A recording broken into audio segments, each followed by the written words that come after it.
Either you will be the main person at an event or you'll be the one being directed at an event. So here are a few things I learned on how to direct people or take direction when you're at a wedding, event, or as part of a team for some project. A lot of these are going to apply to mainly event stuff because things happen as things are going on, as time goes on. This does apply to projects as well, where it's a little bit more control of an environment.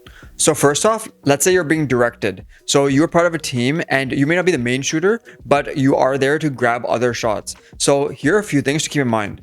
Now, first off is when someone is briefing you, make sure to pay attention because these will be the instructions that will lead you to whatever the end result is. Now, next up is actually just pay attention when things are happening. So even if you weren't given a direct order or a direct direction to do something, maybe it's a good idea to just keep your eyes always open, be always vigilant about what's happening. So for example, let's use a wedding just to paint this picture. You're at a wedding and the main person's capturing one angle, but there's something really cool happening maybe in the crowd or like the people there, and they are not capturing that. So if you're just paying attention, you might see someone's laughing or crying or like really in the moment of something. Then that is going to help you get those cool clips that really will add to your film, add to your shots. To kind of go along with that point is grab shots that the other people are not getting. So let's say you're in a team of 2 right now. Now, if, like I said, if someone's capturing the main stuff, like maybe the couple on stage, then capture some of the crowd and capture a different angle of the couple. The worst thing you can do is be capturing almost the same shot as the person, unless you are making your own type of project or own type of deliverable that you are sending to someone and they need that same angle. Otherwise, you should really not be capturing the same thing that your other team members are capturing because you're going to get the same stuff, you're going to overlap, and you might miss something that is actually more important and more crucial for later on. And lastly, one of the big ones is if you get feedback from your team members or even people there, take it and really use it to improve. Don't take it as something insulting. Don't take it as something that is pushing you away from your goal. Make it so you are actually using it to your advantage. And most of the time people are saying it to boost you up, not tear you down. So take it and just use it to your advantage. So on the flip side, let's cover about actually directing a team or directing people to get something. So if, like, let's say if you're running your own business, you are potentially the main shooter and then you might have second shooters there. You might have a whole team that you're running. So this is something where the roles kind of change and where you have to do something a little bit different.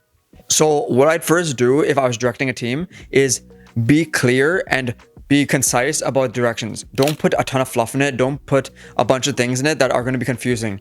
Just be absolutely sure about what you want and then show it to your team and tell them exactly what you want.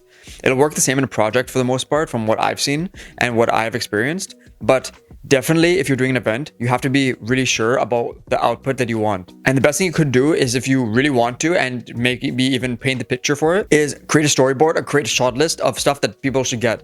So your crew members can get certain shots when you're not able to and vice versa. Another thing is, if you are directing, also keep where your team is. So if you're in the center aisle at a wedding, for example, then make sure your team is not next to you because they will be capturing the same shots. I mentioned this previously in the other section of this video, but again, they should not be next to you. So keep an eye on where they are. And if they're not positioned properly, especially if they're inexperienced or they're new at a lot of these things, then just, try to find a way to tell them that, you should move somewhere, you should go here, or provide them some direction because, especially, like I said, if they're new, they are going to want to know how to do things better and not just, get a random bad shot. And finally, this one is a little bit, not necessarily in the moment, but something something you should know because it is kind of important is, especially if it's your equipment or especially if you're managing everything, then know how each piece works.